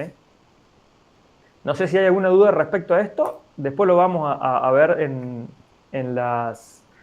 los tratamientos experimentales más adelante. Bueno, esto de Cámara de Contencioso Administrativo de Córdoba en el ámbito provincial, rápidamente se los cuento, había un problema, había una discusión entre los anestesistas de la provincia de Córdoba que trabajaban para APROS y LAPROS. Básicamente hicieron un proceso de mediación, fracasó la mediación y la discusión era por honorarios. ¿Qué decían los anestesistas? Queremos cobrar un arancel más alto de honorarios. APROS decía no lo puedo pagar a ese valor de aranceles. Llegó a la Cámara y la Cámara ¿qué dijo? ¿Tenés ganas de leerlo, María, la segunda parte, aunque el segundo párrafo? Sí. El conflicto de intereses entre las partes trasciende lo eminentemente patrimonial, poniendo en juego derechos y bienes jurídicos de preferente tutela constitucional y afectando el derecho a la salud y a la vida del amplio universo de los afiliados a la APROS que carecen de autonomía y de libertad para elegir otros prestadores que no sean los autorizados por el sistema de cobertura médica asistencial de la ley 9.277. Perfecto, gracias, María. Fíjense lo que veníamos hablando, ¿sí? Ese conflicto que es válido, que es un conflicto real, ¿sí? Entre los anestesistas y la obra social existe, pero nunca puede afectar a los afiliados de una obra social. ¿Por qué? Y porque se encuentra en juego el derecho a la salud de ellos, ¿sí? No se están cumpliendo las prestaciones, no tenemos anestesistas para operar ya. Acción de amparo, justamente, fíjense cómo resuelve la Cámara de Contencioso Administrativo. Ustedes me preguntarán por qué la Cámara de Contencioso Administrativa, porque nosotros en el ámbito de la competencia, ya lo vamos, no recuerdo si hubieron competencia en la clase anterior o es la que sigue, no me acuerdo, pero todas las acciones de amparo. Perdón, sí se vio competencia en la clase anterior. Bueno, si entonces los saltemos, sabemos que las acciones de amparo que van contra el Estado provincial y las obras sociales provinciales, en este caso APROS, van a ir a litigar a la Cámara de Contencioso Administrativa. Justamente por eso es el tribunal que define esta cuestión. Seguimos entonces con el fallo para ir terminando, no los quiero cansar. Nos quedan los últimos 2 fallos, ¿sí? Vamos al principio de gratuidad, que me parece muy importante. Ahí tienen el principio de gratuidad, una definición del autor Gossaini, ¿sí? Que nos dice cuál es la finalidad de este principio de gratuidad. Justamente permitir el acceso a la justicia, ¿sí? En el caso de pretensiones, ya sea para presentarse o para oponerse a ellas, quien no tenga medio económico suficiente para ellas debe gozar de alguna herramienta, debe gozar de alguna norma legal que le permita justamente no quedar indefensa por carecer de recursos para litigar, ¿sí? Esto entiendo que es muy claro. Este principio de gratuidad en el ámbito del proceso de amparo tiene 2 derivaciones, ¿sí? Las costas judiciales por un lado y la tasa de justicia. Rápidamente, ustedes saben, seguramente si están litigando, o incluso como usuario del sistema de justicia, como ciudadano, litigar tiene un costo, ¿sí? Previo al litigio, uno tiene gastos que enfrentar. Y por supuesto que el ámbito económico o la cuestión económica tiene que ver al momento que uno decide ir a un juicio o no, efectuar una acción o no, incluso requerir hasta los servicios de un abogado, ¿no?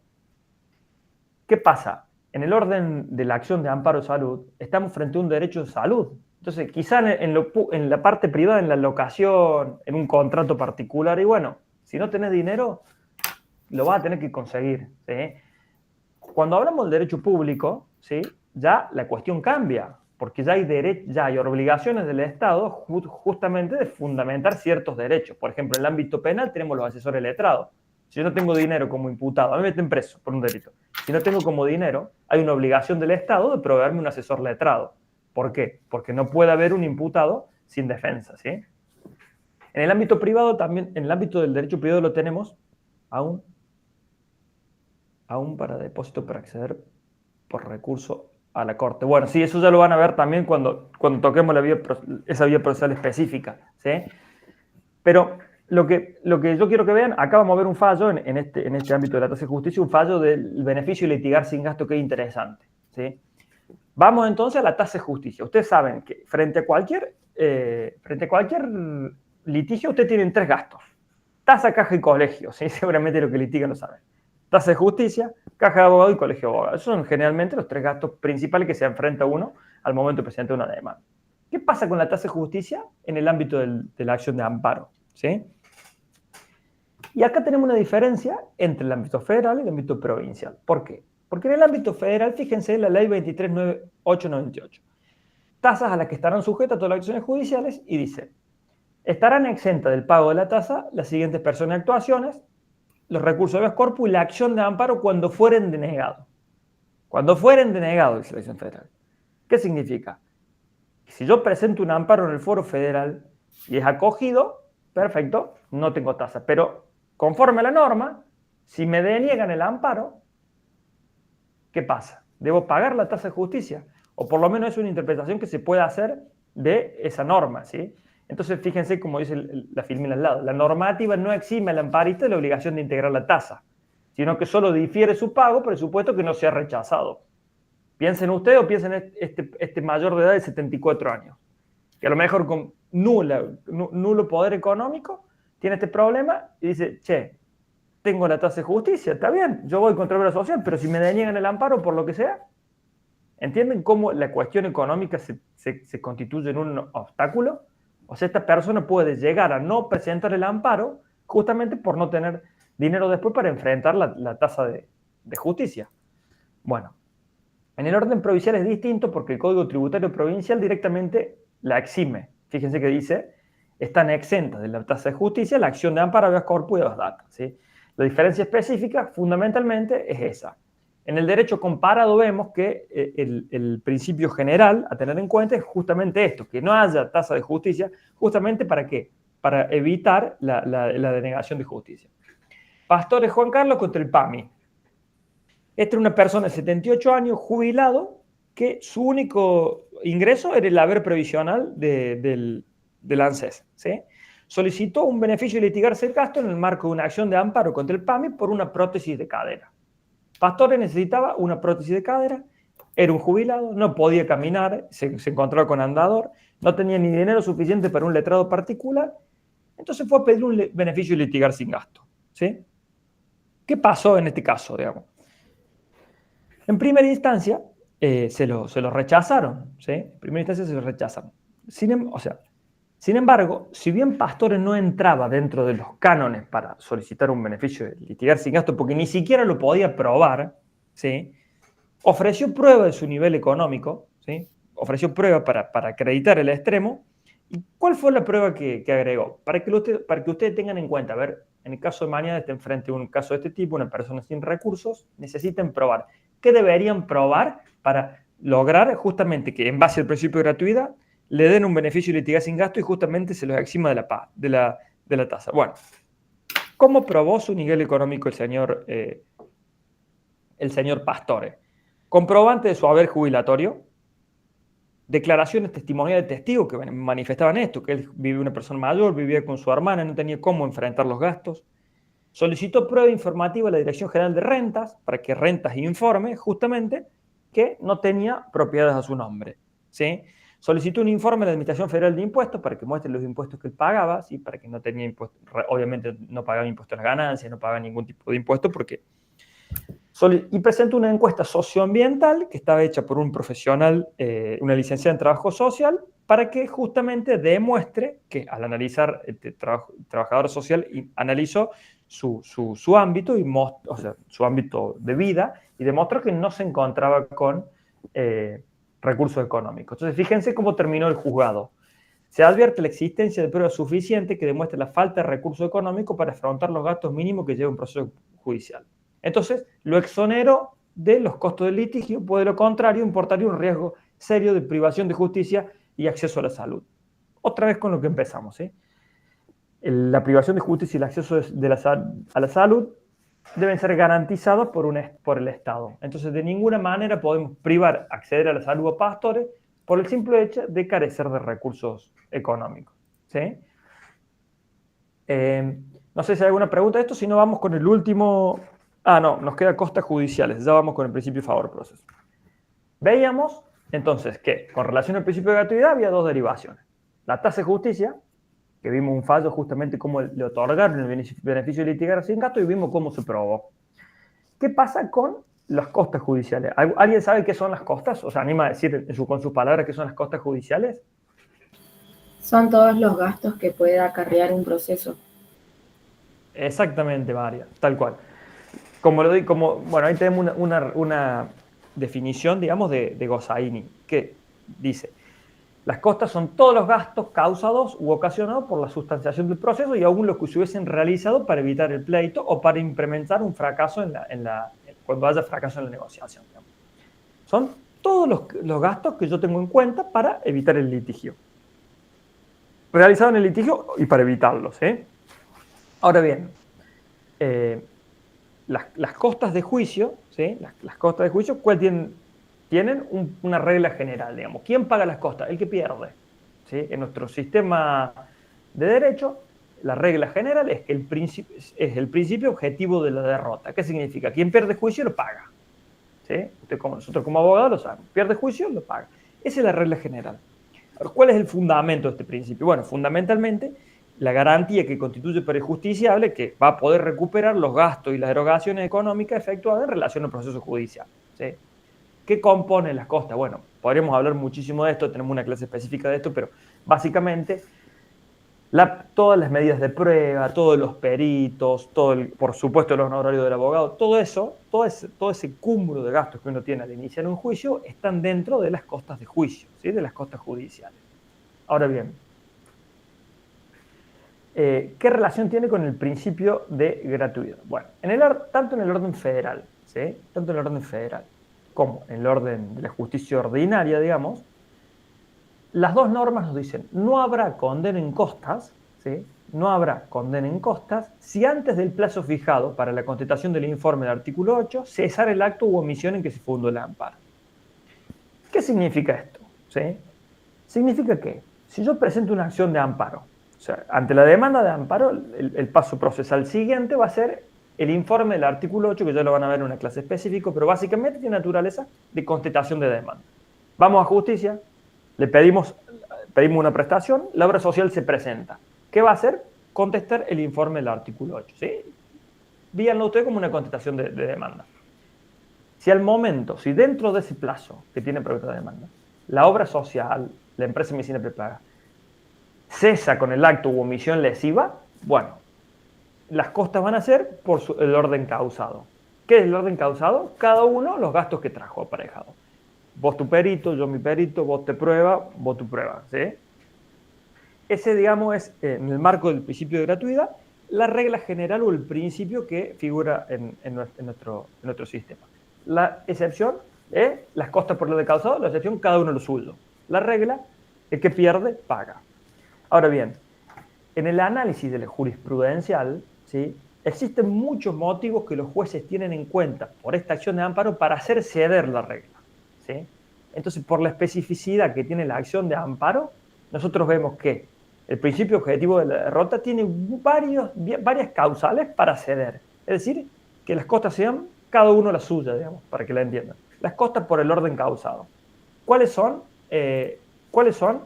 algunos de estos motivos? Se los voy a leer. Por la índole de la materia, es decir, cuando una cuestión muy dificultosa, que puede o no darse, ¿sí? La complejidad hermenéutica de la normativa, cuando el actor ante la respuesta de APROS a su intimación no llevó a cabo el proceso, es decir, yo soy afiliado de APROS, quiero una prótesis, presento la carta de documento, ni espero que me responda, directamente voy a la justicia. Bueno, en esa respuesta de APROS, por ejemplo, APROS me dijo, está bien, cumpla tal requisito y le vamos a otorgar la prótesis que usted pide. Si yo ya fui a la justicia y logro una condena a mi favor, bueno, el juez, con relación a las costas del juicio, va a decir, bueno, entiendo, digamos, vamos a otorgar la prestación, pero las costas, los gastos de juicio, no lo va a pagar la parte perdida, porque no es que perdió, porque la obra social le dio a usted la posibilidad, sin embargo, usted de cualquier manera fue juicio, ¿sí? Como para que lo entiendan, ¿sí? Otra cuestión, cuando hay un acuerdo transaccional arribado y no se llegó a un vencimiento estricto de la demandada, porque, por ejemplo, no se opuso. Pensemos en audiencia de conciliación de las que nombrábamos recién, ¿sí? Se presenta la obra social y se llega a un acuerdo. ¿Y las costas? ¿Quién las paga? Bueno, el juez tiene fundamentos, el juez tiene este principio de gratuidad o tiene forma de lograr esta excepción, digamos que las costas sean por el orden causado, ¿sí? Quédense tranquilos que vamos a tener una clase específica de esto donde lo van a ver bien detalladito, pero acá se lleva un panorama general. A mí me importa por último que nombremos si inicias un incidente y el tribunal la consulta, Matías, es si el tribunal te da razón en el incidente. O sea, si hace lugar a la excepción. No sé si sí, esa es la pregunta. Claro, bueno. Hay que ver el caso concreto, digamos. No hay una regla general que se aplique para todos los casos, pero es interesante que vos tengas en cuenta justamente esto. O sea, si vos me hablas de un incidente, si vos me hablas de una excepción, la excepción seguramente se ha planteado en el plazo para presentar el artículo 8. Entonces, fíjate que ya la misma norma te lo dice, que si cesa la contestación o cesa el acto lesivo a ese momento, ya estás exento. Si el juez, el tribunal, hiciera lugar a la excepción, en el ámbito, digamos, procesal, por supuesto que el juez tiene facultades justamente en base a estas excepciones para dictar las costas por el orden causado. Sí, totalmente. Ahora, quizá vos me preguntas si las costas las puede pagar el actor, digamos, el paciente. Más o menos hacia eso va tu pregunta. Si en algún caso puntual la debiera pagar el paciente. Sí, esa es la pregunta. Claro, el actor. Bueno, tal como está redactado en nuestro sistema jurídico, si uno lo ve a simple vista, sí. Ahora, hay las opiniones doctrinarias, esto vamos a ir al doctor Lorenzo Barone, que dice que el principio de gratuidad, digamos, debe extenderse en cuanto al alcance de un caso concreto en que la parte actora interpone una demanda que hace su derecho a la salud y la misma es rechazada. El doctor Barone entiende que debe ser eximida, ¿sí?, en costas, salvo especiales casos en que sea manifiestamente temeraria o malicia, ¿sí? Esto es una doctrina, el doctor Barone la expresa muy bien en el libro, pero varios doctrinarios dicen esto. Justamente no podemos, lo que tenemos que proteger es el acceso a la justicia. Entonces, si vos ya me estás legalmente, de alguna manera amenazando de que si yo pierdo el amparo tengo que pagar las costas, y bueno, quizá si no tengo dinero no voy a hacer el amparo, no voy a acceder a la justicia porque por el miedo que después me hagas pagar las costas, ¿sí?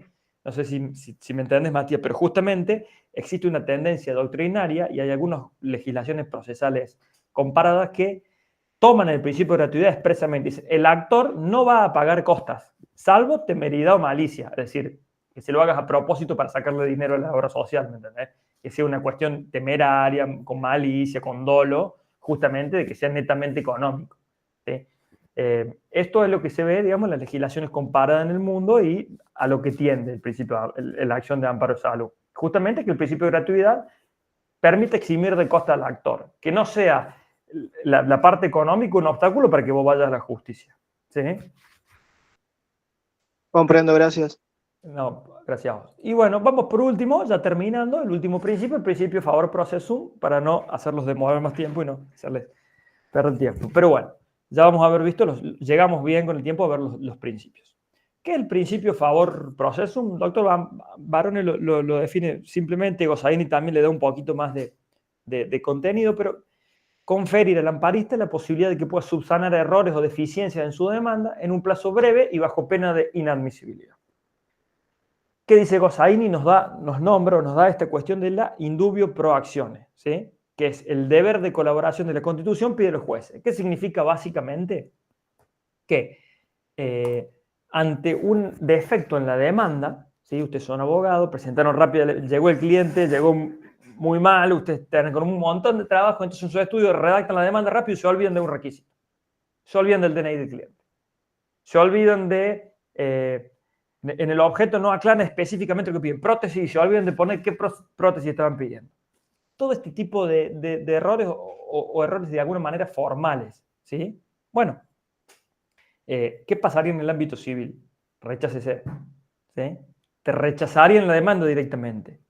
Bueno, en el ámbito del proceso de amparo, en el ámbito del derecho a la salud, cuando tenemos un paciente, cuando tenemos una persona que está sufriendo y que ve menoscabado su derecho a la salud, existe un principio que, como vemos, no está regulado expresamente, pero sí va surgiendo en el derecho comparado, ¿sí? El Código Procesal de Perú lo tiene, Guatemala y México también, el Código Procesal Constitucional de Tucumán, en el artículo 16 también lo tiene, si lo quieren ver, pero justamente habla de esto, ¿sí?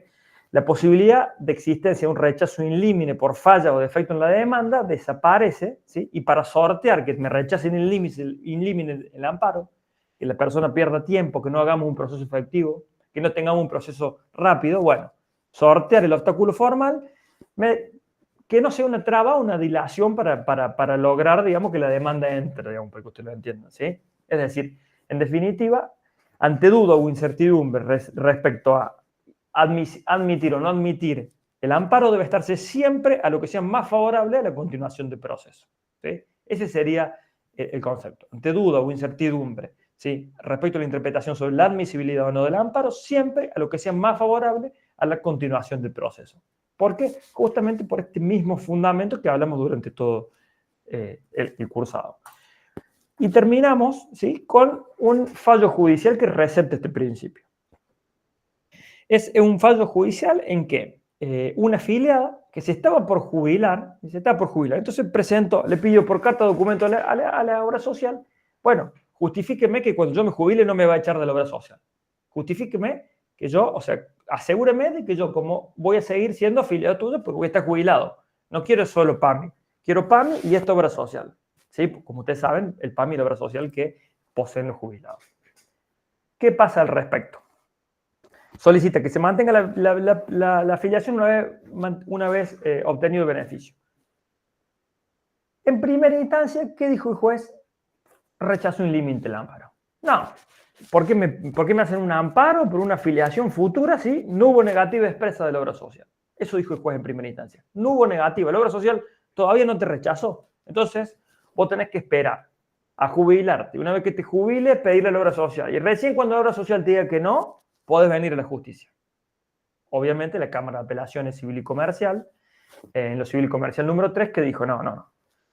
Revocó la decisión y dijo, en caso en que haya duda, digamos, en caso en que haya duda o una mínima necesidad de verificar un supuesto de derecho o un mínimo debate o exista necesidad de mayor debate o mayor prueba, necesariamente, ¿sí? va a tener que existir una sentencia definitiva, ¿sí? El juez de amparo, el juez constitucional, tiene que expedirse mediante una sentencia definitiva determinando la cuestión, ¿sí? Llegando a finalizar lo que la pretensión, dando una respuesta jurisprudencial, ¿sí? De esta manera vemos que el rechazo in limine, como hablamos en un principio a medio de clase, el rechazo in limine ya cada vez va siendo más restrictivo, ¿sí? Cada vez va a ser para casos excepcionalísimos. En definitiva, no te pueden rechazar así porque si un amparo, menos aún un amparo de salud por todo este cúmulo de derechos que estamos viendo, ¿sí? Bueno, de esta manera, chicos, terminamos lo que son la descripción y el desarrollo de estos 6 principios procesales que tratamos de ir desarrollando. Como les digo, ahí dejo mi mail por cualquier duda, si quieren los fallos, si no lo van pidiendo los distintos profes, ya nos vamos a volver a ver en la clase de tratamiento experimentales, pero bueno, lo importante es que les haya quedado esta caja de herramientas, estos insumos, como le digo yo, para que el día de mañana tomen uso de ello y vean que estos principios procesales se aplican prácticamente a casi todos los casos concretos que puedan tener frente a ustedes. Les cedo la palabra a Nati, y desde ya, bueno, muchísimas gracias por participar y estar atentos hasta el último. Muchas gracias, Nico. Muchísimas gracias, Nico. Mateo, no sé si levantaste la mano o querías hacer un aplausito como nosotros. No, quería hacer una pregunta. O sea, los aplausos no están de más, pero quería hacer una pregunta. Respecto justamente del PowerPoint, porque está muy bueno, y de la clase pasada también, yo no estoy enterado de que tengamos algún grupo de WhatsApp o algo. Quería saber si nos lo podían hacer llegar y bajo qué medio. Sí, todo va a quedar subido en el aula virtual que se está armando. Ya tienen el cronograma, siguiendo el programa de la materia. Todo el material se va a subir en el aula virtual, tanto las grabaciones de las clases como los PowerPoint que vayan dando cada docente, ¿sí? Perfecto, muchísimas gracias. No, por favor. Sí, Mabel. Profesora, yo estoy teniendo un problema con mi aula virtual que no me está dejando entrar. ¿Podría ser que me lo manden por mail el material como para ir viendo?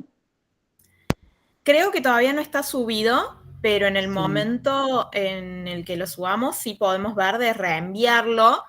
O, mira, ahí justo, si no me equivoco, Lara puso un grupo de WhatsApp que no estamos nosotros en ese grupo, pero está bueno, cualquier cosa en el momento que lo subamos te lo pueden ir facilitando tus compañeros, que siempre están al pendiente, y está bueno que aparte de ser buenos compañeros también estén pensando ya en ser buenos futuros colegas, así que les queden los contactos de todos, que siempre son más que útiles, y bienvenidos todas las relaciones que uno haga en la facu. Sirven mucho, piensen que pueden tener fianzas, pueden tener un montón de cosas después, así que está bueno que se vayan haciendo también buenos compañeros. Van a surgir muchos abogados en Derecho a la Salud, muchos amparistas, me parece, de esta clase.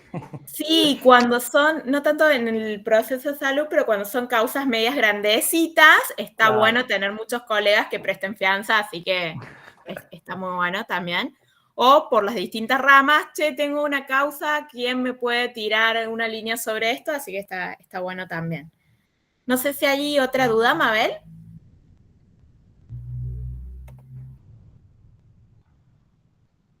¿O alguna otra duda?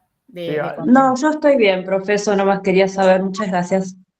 Vale. Yo, hola Nati, ¿cómo andan? ¿Cómo anda Nicolás? Hola, Patrick, bueno, ¿cómo estás? Antes que terminaras, quería decirte que muy buena tu clase y que has logrado realmente conectar con todos los chicos en algo tan práctico, tan importante, como son los principios procesales que sirven, ¿no es cierto?, en todo lo que es la práctica, desde el principio que uno inicia una acción de amparo, ¿no? Así que realmente te felicito. Bueno, Patrick, muchísimas gracias por estar también, y los chicos que la verdad han participado hasta el último, y como les digo, me parece interesante este tema porque los principios procesales son aplicables en la práctica judicial diaria del lado que estén de la barandilla. O sea, lo van a utilizar y una caja de herramientas siempre tienen a disposición. Exactamente. Uno que tiene mucha experiencia judicial desde el principio, cuando uno va viendo la tramitación, es donde vas aplicando cada vez más este tema de los principios procesales. Eso quería decir nada más. Bueno, muchísimas gracias. Bueno, chicos, si no hay más dudas, terminamos la clase, nos encontramos la próxima clase ya con la participación también del doctor Barone. Todos los que estamos participando en las clases, como lo dijo bien el doctor la clase pasada, todos conformamos un grupo de investigación y los chicos están investigando ya hace varios años sobre estos temas, así que es muy importante.